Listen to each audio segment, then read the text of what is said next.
नमस्कार फ्रेंड्स। आज हम लोग इस वीडियो में विलयन लेसन का जो अगला अणुसंख्य गुणधर्म है, ठीक है, क्वथनांक का उन्नयन, उसको देखेंगे। देखो, केमिस्ट्री में पहले जो दूसरा लेसन चल रहा है इंटर का, उसमें जो है कोलिगेटिव प्रॉपर्टीज में एक बार देख लो हम पढ़ क्या है, जो फिर बताते हैं। कोलिगेटिव प्रॉपर्टीज में अगर हम लोग देखें तो उसके अंदर कोलिगेटिव प्रॉपर्टीज में हमने जो है क्या क्या देख लिया है। ऑस्मोटिक प्रेशर देख लिया है, वेपर प्रेशर देख लिया है, ठीक है। अब इसके बाद हम लोग देखेंगे एलिवेशन इन बॉइलिंग पॉइंट, ठीक। अच्छा, एलिवेशन इन बॉइलिंग पॉइंट समझने के लिए हमको जो है ये वाला थोड़ा कॉन्सेप्ट पता होना चाहिए। पता भी है लेकिन फिर भी थोड़ा भी समझाएंगे, जो है उसी हिसाब से समझते चलना। तो एलिवेशन इन बॉइलिंग पॉइंट, इसको जो है खत्म करने के बाद पढ़ेंगे हम लोग डिप्रेशन इन फ्रीजिंग पॉइंट, ठीक। डिप्रेशन इन फ्रीजिंग पॉइंट, देखो ये दोनों कॉन्सेप्ट लगभग एक जैसे ही हैं। अगर एक चीज समझ में आ जाएगी तो दूसरी आराम से समझ में आ जाएगी, और उसके बाद जो है न्यूमेरिकल देखा जाएगा। तो चलो आ जाते हैं हम लोग जो है, हेडिंग बनाओ एलिवेशन इन बॉइलिंग पॉइंट, यानी कि क्वथनांक का उन्नयन।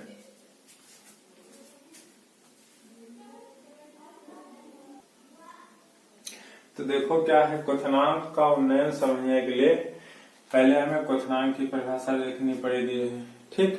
तो क्वथनांक की परिभाषा पहले ही बताई है कि किसी द्रव का वह ताप जिस पर उस द्रव के द्वारा बनाई गई जो वाष्प होगी, ठीक है, उसके द्वारा डाला गया जो दाब होगा वो वायुमंडलीय दाब के बराबर हो जाए।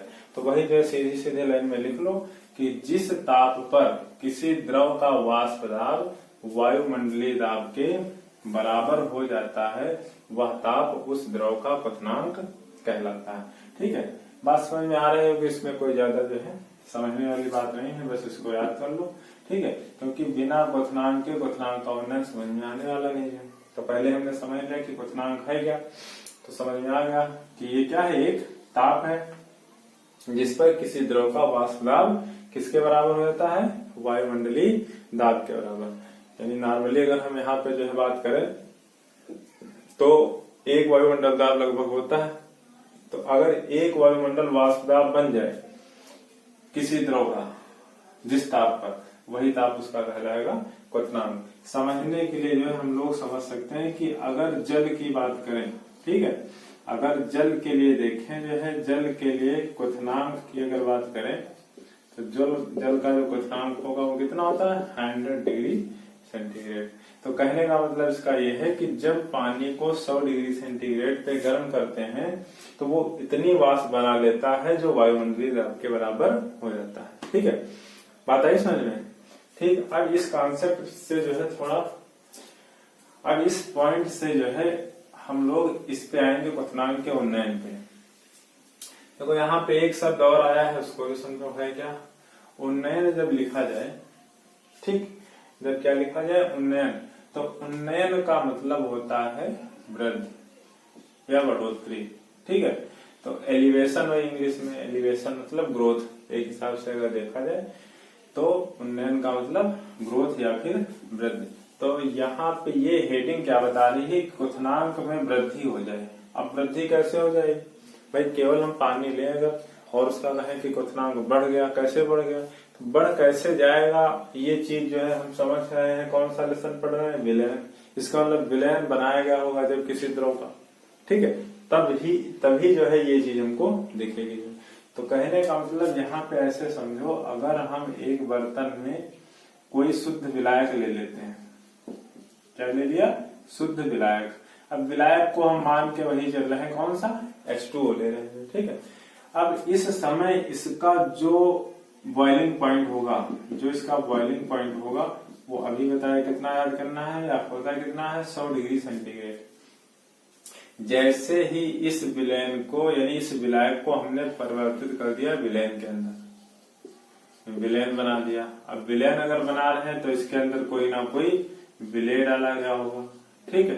तो यहाँ पर जो है H2O के साथ में कोई ना कोई विलय आ गया होगा, मान लेते हैं चीनी डाल दी गई होगी, ठीक। तो उस समय इसका कुछ बॉइलिंग पॉइंट रहा होगा। अब वो बॉइलिंग पॉइंट ये 100, तो ये विलय की मात्रा पे डिपेंड करेगा कि कितना बढ़ जाएगा। कुल मिला के ये जो है बॉइलिंग पॉइंट 100 डिग्री सेंटीग्रेड से कुछ ना कुछ ज्यादा हो जाएगा, ठीक। बात आ रही समझ में? तो कहने वाला अगर इस 100 डिग्री सेंटीग्रेड को हम मान लें, भाई यहाँ पे विलायक कुछ भी हो सकता है, कोई जरूरी थोड़ा कि जल ही देंगे, तो हमने मान लिया जल के लिए जो है, ठीक है। तो अगर यहाँ पे विलायक कुछ भी हो तो उसके लिए बॉइलिंग पॉइंट का हम सिंबल मान रहे हैं क्या, T0। और यहाँ पे जो है हम क्या मान रहे हैं, यहाँ पे मान रहे हैं हम T। अच्छा, समझ पाए कि जो है विलयन का, अब एक लाइन में अगर हम कहें तो विलयन का जो क्वथनांक होगा वो विलायक के क्वथनांक से ज्यादा होगा, इसीलिए हेडिंग का नाम रख दिया गया क्वथनांक का उन्नयन। अब ये ज्यादा क्यों हुआ, ये बात समझ में आ रही? तो इसके पहले वाले वीडियो में जहाँ पे वाष्प दाब बताया था वहां पे समझाया गया था कि विलायक जब शुद्ध होगा, ठीक है, जब शुद्ध विलायक होगा तो यहाँ पर वाष्प दाब जो है पर्याप्त मात्रा में बन जाएगी 100 डिग्री सेंटीग्रेड पे ही, यानी इतना वाष्प दाब हो जाएगा जो एक वायुमंडलीय दाब के बराबर हो जाएगा। लेकिन जैसे विलयन के केस में आओगे तो यहाँ पे बताया था कि जो है विलायक के साथ साथ कुछ विलय के कण भी आ जाएंगे, तो उस 100 डिग्री सेंटीग्रेड पर अब उतनी वाष्प नहीं बन पाएगी।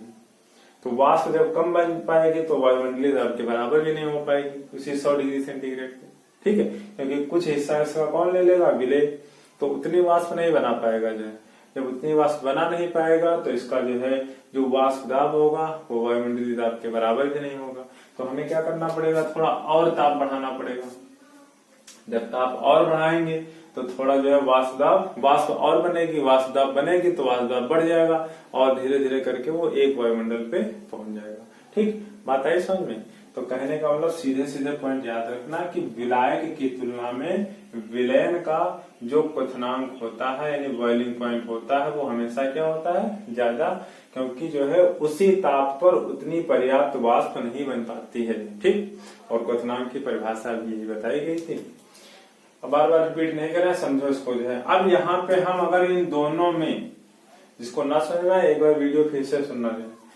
अब अगर हम यहाँ पर इन दोनों में कहें कि विलायक से विलयन पे जाने पर क्वथनांक में कितना उन्नयन हुआ, कितनी वृद्धि हुई, तो भाई वृद्धि हुई तो इसके लिए जो है हम चाहे ऐसे लिख लो, भाई क्वथनांक में उन्नयन, क्वथनांक में उन्नयन, जिसको हम अब जो है सिंबल लेंगे डेल्टा टीवी।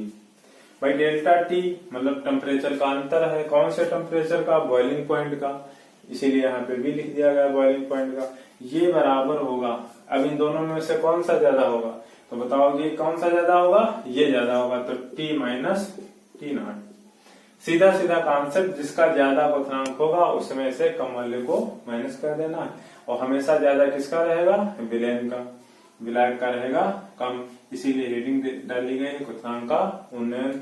विलय के आने से देखो क्वथनांक में परिवर्तन हो रहा, इसीलिए क्वथनांक का उन्नयन एक कैसी प्रॉपर्टी है, कोलिगेटिव प्रॉपर्टी, ठीक है।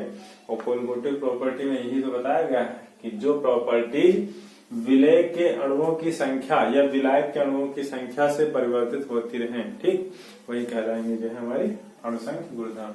इतना नोट करो और इसके बाद जो है समझो क्या बता रहे हैं।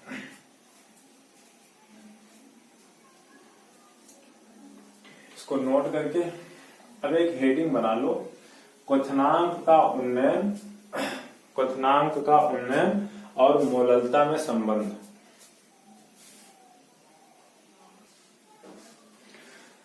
देखो यहाँ पे 2 पॉइंट और नोट कर लो।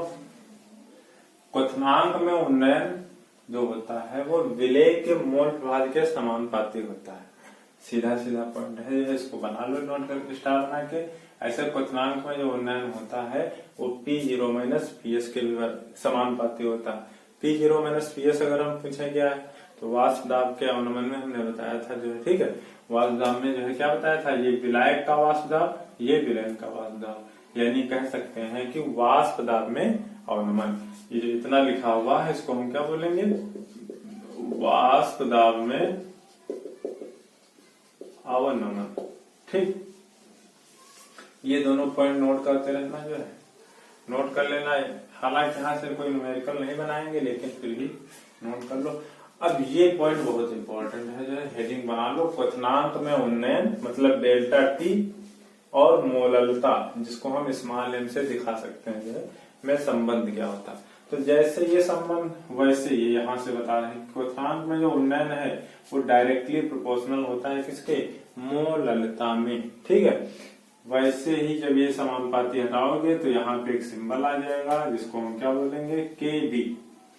ये है रिलेशन हमारा किसके किसके बीच में, क्वथनांक उन्नयन और मोललता के बीच में। अब यहाँ पर अगर हम कहें केबी क्या है, तो केबी जो है लिख लो, केबी को अभी आगे भी बताएंगे, फिलहाल लिख लो। केबी को यहाँ पर हम बोलेंगे मोलल उन्नयन,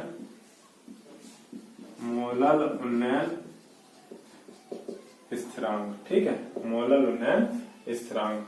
अब यहां से इस फार्मूले को अगर तोड़ा जाए या इस फार्मूले को और दूसरे रूप में देखा जाए, तो ये चीज जो है पहले ही बताई जा चुकी है। यदि कहा जाए कि मोललता बराबर, ध्यान समझना, हम बताने क्या है, सवाल यहाँ से खूब बनता है। अगर हम कहें मोललता बराबर क्या होता है, तो बहुत पहले वीडियो पढ़ा हुआ देखो, जो है बताया गया है विलेय का भार बटे विलायक, विलेय का अणुभार गुणे विलायक का भार, और किसमें रहता है, किलोग्राम में। ये मोललता की परिभाषा है, ये मोललता का सूत्र है, ठीक। यदि इसको किलोग्राम, ये तो विलेय का भार है, हमेशा किसमें रहेगा, ग्राम में। अगर इसको किलोग्राम में ना रखें, किसमें रखें फिर, ग्राम में, तो हम जानते हैं यहाँ पर ऊपर क्या करना पड़ेगा, 1000 से गुणा। अगर किलोग्राम में रखोगे तो 1000 नहीं लिखना पड़ेगा, अगर ग्राम में रखोगे तो 1000 यहाँ पे रखना पड़ेगा, ठीक है। या हमने लिखवाया क्या है, मोललता बराबर ये वाला फार्मूला, यहाँ पे किलोग्राम लिखा रहता है। अब यहाँ पे अगर इसको हम चाहें तो लिख सकते हैं W/m इंटू कैपिटल W को अगर ग्राम में करें तो ऊपर क्या आ जाएगा, 1000।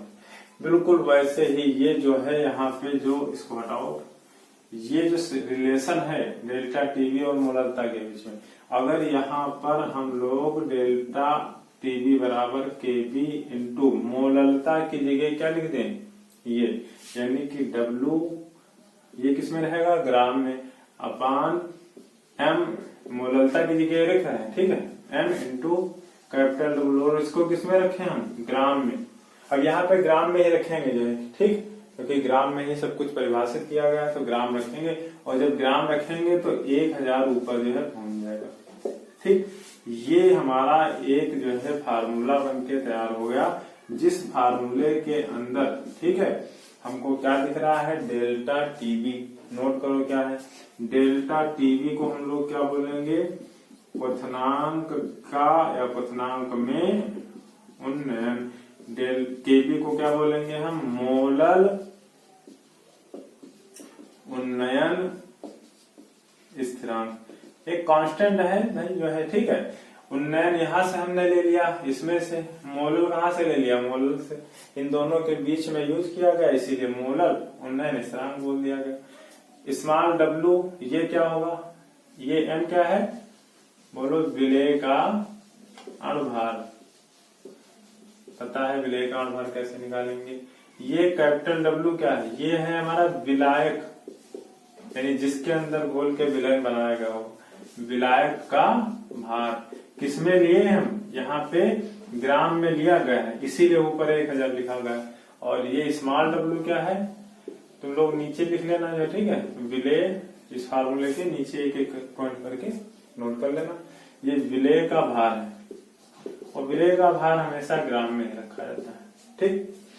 ये हमारा फार्मूला बना, यही रिलेशन है इन दोनों के बीच में। इस फार्मूले को जो है डायरेक्ट याद रखना है तुमको। कैसे याद किया हमने, जो है भाई डेल्टा टीबी यहां से याद किया, इसको याद करेंगे डायरेक्ट थोड़ा लगेगा कठिन है, हमको याद क्या करना, ये पॉइंट डेल्टा टीबी। अब याद करने के लिए बता रहे हैं, डेल्टा टीबी किसके प्रोपोर्शनल में होता है, मोललता के। हमने प्रोपोर्शनल हटाया तो यहाँ पे क्या आ गया, केबी।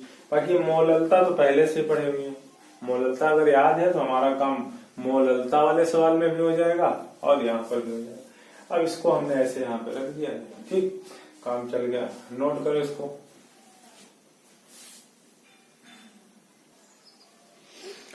अब इसके बाद ये हेडिंग बनाओ, मोलल उन्नयन स्थिरांक, यानी कौन सा सिंबल, क्या है इसका, केबी। अभी जो हमने फार्मूला देखा था, कौन सा फार्मूला था, डेल्टा टीबी इक्वल टू, बोलो हमारे साथ में, डेल्टा टीबी इक्वल टू हमने लिखा था W इंटू 1000, ठीक है, अपान, चलो केबी भी लिख लेते हैं, केबी इंटू W, स्मॉल वाला W है, ठीक है, विलय का भार, इंटू 1000 अपान, नीचे क्या रहेगा, इसके नीचे W के नीचे अणुभार इंटू विलायक का भार, किसमें रखना है, ये ग्राम में, ये भी ग्राम में। इसमें सारी चीजें पता है क्या है, जो है किसको क्या कब बोला जाएगा। अब देखो हमें क्या परिभाषित करना है, केबी, इसी फार्मूले के अंदर दिख रहा ना, इसीलिए इस फार्मूले को लिखा गया है। तो अब यहाँ से केबी को जब डिफाइन करना है तो इससे, इस फार्मूले से क्रॉस मल्टीप्लाई करके हम केबी को बाहर लेके आएगा। तो केबी बराबर हमारा क्या हो जाएगा, delta TB into M into capital W upon small W into 1000। ये फार्मूला बना, यही फार्मूला। अब ये तुमको रटना नहीं, तुमको याद क्यों लिए रखना है, ठीक है। इसी से हम ये इसकी डिफिनीशन निकालने जा रहे हैं, क्या होगी। तो देखो ये कह जा रहा है कि यदि, इसकी परिभाषा कैसे लिखी है, देखो ध्यान से समझो, डेल्टा टीबी को बराबर लाना है किसके, जब इसकी परिभाषा लिखी जाएगी तो इसका जो है नाम लिया जाएगा। तो ये इसके बराबर कब हो सकता है, जब ये सारी चीजें मिटा दी जाए। मिटा देने का मतलब क्या है, 1 कर दिया जाए। तो देखो यदि यहाँ पर W को कितना ले लिया जाए, 1000 ग्राम, यानी यदि 1000 ग्राम विलायक में, या 1000 ग्राम को हम बोल कह सकते हैं, बता सकते हो 1 किलोग्राम, यानी हम कहें कि 1 किलोग्राम विलायक में। अब कौन दो लोग बच रहे हैं, जैसे इसको 1000 करोगे तो 1000 से 1000 ये कट गया होगा। अब ये W और M आ रहा, तो हम लोग जानते हैं N इज इक्वल टू क्या होता है, W अपान M। तो इसको 1 बनाना है तो इसको बराबर कर दो, यानी 1 मोल कर लो, सीधे सीधे कहने मतलब ये N का मान हमें कितना कर देना है, 1। तो 1 करने के लिए हम जो भी विलय बोले उसकी मात्रा उतनी रखें जितना उस विलय का क्या हो, अणुभार। तो कहने का मतलब ये समझना समझ में, तो सीधे सीधे क्या कहो, 1 मोल। 1 मोल जैसे कहोगे तो 1 मोल तभी आएगा जब ये और ये आपस में कट जाएंगे। और ये है क्या, ये है विलय का अणुभार, ये है विलय का भार। तो कहने का मतलब यहाँ पे ये है कि जब 1 किलोग्राम विलायक में विलय का 1 मोल घोला जाए, 1 किलोग्राम विलायक में जो हम विलय घोल रहे हैं उसका कितना मोल घोला जाए, 1 मोल घोला जाए। तो उस समय जो इसके क्वथनांक में उन्नयन हुआ होगा, यानी डेल्टा टीबी जो हुआ होगा, वही हमारा क्या कहलाएगा, मोलल उन्नयन स्थिरांक, ठीक है, मोलल उन्नयन स्थिरांक या मोलल एलिवेशन कांस्टेंट। जब 1 किलोग्राम विलायक में विलय का या किसी विलय का 1 मोल घोला जाता है तो विलयन बनेगा, विलयन में कुछ उन्नयन होगा क्वथनांक में, कितना हुआ वही तो बता रहे हैं जो, ठीक है, जितना उन्नयन हुआ उसी को हम लोग बोलेंगे मोलल एलिवेशन कांस्टेंट, ठीक है, मोलल एलिवेशन कांस्टेंट, जिसको हम बोलेंगे क्या, केबी। ध्यान समझना, थोड़ा जो है यहाँ पे लग रहा होगा कि जो है क्या बताया जा रहा है, लेकिन फिलहाल तुम्हारे बोर्ड के लिए यही सब जरूरी है।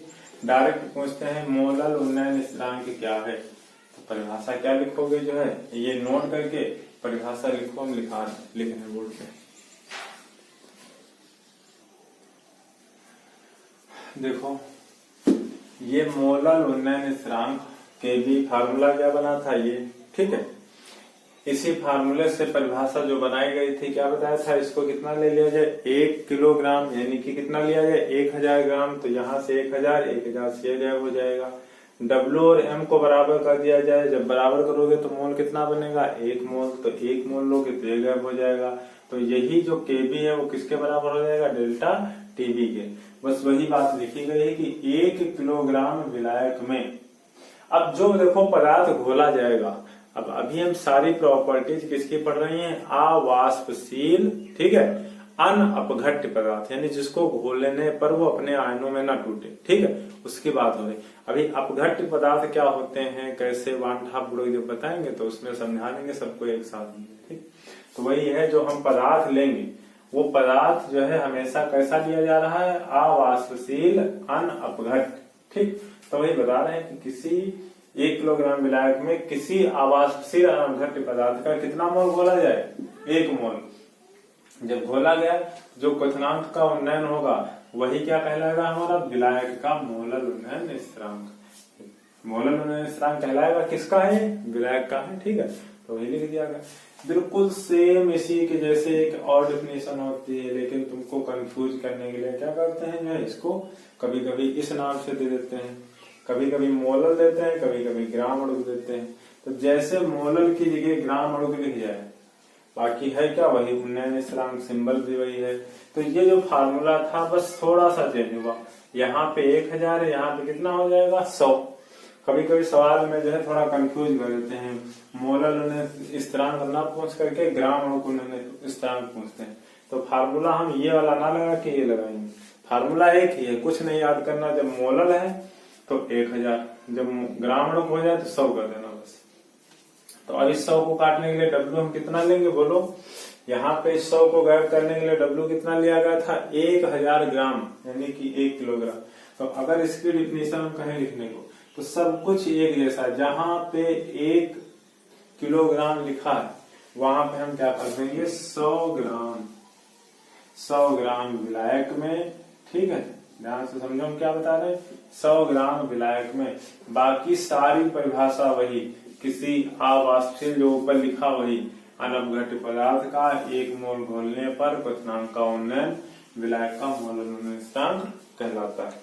नोट कर लो इसको अपने आप से, ठीक है, बोले दे रहे हैं। 100 ग्राम विलायक में किसी अवाष्पशील अनअपघट्य पदार्थ का 1 मोल घोलने पर क्वथनांक का उन्नयन विलायक का मोलल उन्नयन स्थिरांक कहलाता है, ठीक। सिंबल वगैरह सब वही रहेगा। ये था हमारा कॉन्सेप्ट किसका? मोलल उन्नयन स्थिरांक का। अब इसके देखते हैं न्यूमेरिकल किस टाइप के आते हैं, ठीक। तो देख रहे हैं न्यूमेरिकल इसी वीडियो में, अगले वीडियो में जो है थोड़ा इंतजार करो, देखो जो है इसको नोट करो और जो है देखते हैं। फिर देखो इस पार्ट में हम लोग जो है क्या करेंगे? क्वथनांक के न्यूमेरिकल, ठीक है। 2 या 3 टाइप के बनते हैं, उनको हम जो है कैसे करेंगे समझ लेते हैं। जो यहाँ पे देखो सवाल पढ़ेंगे, सवाल जैसे मिलेगा हमको जो है सवाल को पढ़ के पता चल जाएगा कि वो पूछ क्या रहा है। जैसे सवाल पढ़ा तो देखो क्वेश्चन के अंदर क्या मिला हमको? क्वथनांक लिखा मिल गया। तो जैसे क्वथनांक लिखा मिले तो पहला काम तो हमको जो है क्या करना है? सब फार्मूले याद करने हैं, ठीक। क्वथनांक लिखा मिल जाए, फार्मूले लिख के जो है समझ के याद करो, याद रहेगा। क्वथनांक जैसे मिल जाए तो अब समझ गए कि हमको यहाँ पर कहीं ना कहीं जो है क्वथनांक की बात की गई है। तो जो है कौन सा formula? Delta TB is equal to क्या लिखा था? 1000 इंटू स्मॉल w into KB upon M into, बोलो यहाँ पे क्या रहेगा? कैपिटल W, जो किसमें रहा होगा? ग्राम में, ठीक। ये फार्मूला कहीं ना कहीं लगाना पड़ेगा, इसी फार्मूले से ही सवाल लगेंगे। यदि वानठाप गुणक का कहीं यूज नहीं हो रहा तब, अगर उसका यूज हुआ तो वो सब बाद में बताएंगे, ठीक। तो इस फार्मूले का यूज करना है, लेकिन इस फार्मूले को यूज तो हम तब कर पाएंगे जब फार्मूले में जो जो चीजें दी गई हैं या कही गई हैं उनको हम पहचान पाए। तो देखो कहा जा रहा है कि एक हमने विलेन बनाया, किसका विलेन बनाया? जल का, और उसके अंदर हमने क्या बोला है? ग्लूकोज, जल और ग्लूकोज। अब यहाँ पे देखो जल की बात की गई, जल का कहा गया है, इसका जो भार है, जल है विलायक, तो इसका भार हम किसमें रखेंगे? Capital W। इसको कितना लिया गया है यहाँ पे? 100 ग्राम, ठीक। कितना ग्लूकोज बोला गया है? ये विलेय हमारा, तो विलेय को स्मॉल w से कितना कहा गया है? 12 ग्राम, तो ये है हमारा 12 ग्राम। चाहे ऐसे बना के लिखो, चाहे डायरेक्ट भाई स्मॉल w, 2 भार दिए गए होंगे, दोनों में एक स्मॉल w एक कैपिटल W। तो एक 12 ग्राम, एक 100 ग्राम, ठीक है, घोला गया। अब ये घोला क्या गया है, ग्लूकोज। अगर ग्लूकोज का सूत्र देखा जाए तो C6H12O6, तो इसका हम कहें अणुभार, बताओ कितना होगा, तो निकाल लोगे जो है। कार्बन का 12 तो 12×72 प्लस 12 फिर 16×96 जोड़ोगे तो कितना आ जाएगा, 180, अणुभार निकाल लोगे जो है। तो W भी मालूम हो गया, M भी मालूम हो गया, कैपिटल W भी मालूम हो गया, सब ये ग्राम में, ये भी ग्राम में, ठीक। अब इसके बाद सवाल में देखो है कि क्या कहा गया है कि क्वथनांक जो है, यानी पहले जब ये बर्तन था, जब इसके अंदर ये ग्लूकोज नहीं घोला गया था, उस समय इसका क्वथनांक, यानी केवल शुद्ध जल की बात हो रही है, यहाँ पे केवल क्या था, पानी, तो 100 डिग्री सेंटीग्रेड था। ये घोलने के बाद इसका क्वथनांक हो गया 100.34 डिग्री सेंटीग्रेड। तो अब हम इन दोनों में कहें अंतर बताओ कितना, तो अंतर लिखा जा रहा है डेल्टा टीबी से। अगर यहाँ एक डाउट आएगा, कैपिटल टी यहाँ पे है तो कैपिटल परम ताप है, तो परम ताप का मतलब ये डिग्री सेंटीग्रेड में है, तो क्या करना पड़ेगा, पहले इस 100 डिग्री सेंटीग्रेड को, डेल्टा टीबी निकालने जा रहे हैं, ठीक है, 100 डिग्री सेंटीग्रेड को हम पहले क्या करेंगे, 100 प्लस 273, यानी ये बना लेंगे 373 केल्विन, क्योंकि कैपिटल टी किसमें है, केल्विन में, ठीक है। फिर ऐसे यहाँ पर इसमें हम जोड़ेंगे कितना, 273 ऐड कर लेंगे जो, तो 273 प्लस 100.34 डिग्री सेंटीग्रेड, ये हमारा बन जाएगा 373.34 केल्विन। अब अंतर निकालेंगे भाई, अंतर करोगे तो 373 से इतना जाएगा तो 0.34 केल्विन। लेकिन अब यहाँ पे रुको, देखो जो है, जब ये जो है यहाँ पे केवल टेम्परेचर कहीं रखना होता था, जैसे पराशर दाब में, तब हमें ये सब काम करना पड़ेगा। लेकिन जब अंतर पूछा जा रहा है तो हमें ये सब करने की कोई जरूरत नहीं, क्योंकि अंतर चाहे जो है डायरेक्ट निकाला जाए 100 और 100.34 में, या कहा जाए कि 100 में इतना जोड़ लो, फिर इसमें इतना जोड़ लो, और जोड़ करके फिर अंतर निकालो। भाई जितना यहाँ जोड़ रहे हैं उतना यहाँ जोड़ रहे हैं, यानी 273 यहाँ जोड़ रहे हैं, 273 यहाँ जोड़ रहे हैं, तो जितना यहाँ जोड़ रहे हैं उतना यहाँ जोड़ करके जो है जब घटाएंगे, तो इससे अच्छा वही है कि जो है कुछ जोड़ो ना और डायरेक्ट अंतर निकाल लो। तो हमको यहाँ पे ये सब डायरेक्ट ये सब करने की जरूरत नहीं है, याद यहाँ पे रखेंगे कि जो है, देखो सब जोड़ के हमने निकाला, तो डेल्टा टीबी बोलो कितना आया, 0.34 डिग्री नहीं केल्विन। अगर हम यहाँ पे जोड़ते नहीं, ऐसे ही अंतर निकालते, तो देख लो ऐसे भी तो अंतर उतने आ, जोड़ के निकालो तो केल्विन में लिखे और ऐसे निकालो तो डिग्री सेंटीग्रेड, तो कोई दिक्कत नहीं है। इसीलिए इसकी भी इकाई लिखेंगे जो है, ठीक है, इसकी इकाई डिग्री सेंटीग्रेड प्रति मोलर लिखो, किसकी, मोलर उन्नयन स्थिरांक की, इसकी चाहे जो है लिखो जाके केल्विन प्रति मोलर लिखो जाके, ठीक। चलो यहाँ पे ये पॉइंट क्लियर रखना कि डेल्टा टीबी को चाहे क्वथनांक पढ़ रहे हो चाहे हिमांक पढ़ रहे हो, ठीक, डेल्टा टी को हम ऐड करके नहीं निकालेंगे, डायरेक्ट निकाल लेंगे। तो कितना आया है हमारा 100.34 माइनस 100, कैसे आया, कौन सा फार्मूला लगा, वही पहले वाला T0 माइनस T0 यहाँ पे कितना दिया गया है 100 डिग्री सेंटीग्रेड माइनस T कितना आया है 100 अच्छा ये लग रहा होगा कि हाँ ये उल्टा लिख गया, हमको लग रहा है बड़े वाले से कम वाला घटाना है, बड़े वाले में से कम वाला घटाना है। पीछे वाले वीडियो में वो सिंबल अगर आगे पीछे हो गए, बाकी कोई दिक्कत नहीं। T माइनस T0, तो T कितना है हमारा 100.34 माइनस T0 कितना है हमारा 100, तो ये कितना आ जाएगा 0.34 डिग्री सेंटीग्रेड लिख लो चाहे केल्विन लिख लो, कोई दिक्कत नहीं, हमने ऐड नहीं किया तो चलो डिग्री सेंटीग्रेड रख रहे हैं। तो m और ये सारी चीजें मालूम हो गई। निकालना क्या है हमको, बोलो, केबी निकालना होगा। कह रहे हैं कि जल का मोलर उन्नयन स्थिरांक निकालो, तो यहाँ से ये केबी निकालना है, तो पहले ही चाहे क्रॉस मल्टीप्लाई करके केबी बराबर लिख लो या मान रख लो, तब यहाँ से अगर हम केबी बराबर निकालना चाहें, ठीक। अब देखो एक फार्मूला याद करना, बाकी इसी क्रॉस मल्टीप्लाई करते रहो आ जाएगा, हालांकि पीछे लिख भी चुके हैं केबी बराबर। तो केबी बराबर हो जाएगा हमारा delta TB into M into capital W, ये ग्राम में रहेगा, अपान 1000 इंटू स्मॉल डब्ल्यू, और कुछ बचा नहीं बचा, तो 3 4 5 6 3 4 5 6 सही। अब यहाँ पे 0.34 ये दिया गया है, इंटू एम का मान कितना है ग्लूकोज के लिए 180, कैपिटल डब्ल्यू कितना है 100 ग्राम, अपान ये रहेगा हमारा 1000 इंटू स्मॉल डब्ल्यू कितना है 12 ग्राम। बस इसको सॉल्व कर लो, इतना सॉल्व कर ही लोगे। सॉल्व करो और सॉल्व करके आंसर बताओ कितना आएगा। आंसर आएगा हमारा 0.51। अब यहाँ पे हमने चेंज नहीं किया था डिग्री सेंटीग्रेड में, तो हम लिखेंगे डिग्री सेंटीग्रेड प्रति मोलर। चाहे इसको हम लिखना चाहें तो लिख सकते हैं, आंसर यही रहेगा 0.51। अगर हम इसको केल्विन में चेंज करके निकालते तब भी इतना आता, तब हम लिखते जो है केल्विन प्रति मोलर। तो इसीलिए यहाँ से एक पॉइंट और याद हो गया, ये पीछे छूट गया है। मोलर उन्नयन स्थिरांक की अगर इकाई की बात करें तो क्या लिखोगे, डिग्री सेंटीग्रेड प्रति मोलर, या कह सकते हो केल्विन प्रति मोलर। यही आंसर हो जाएगा। ध्यान से समझ के जो है इसको नोट करो, फिर अगला सवाल जो है लिखेंगे और उसको जो है पहले अपने आप सॉल्व करके देखना, फिर जो है वीडियो देखना।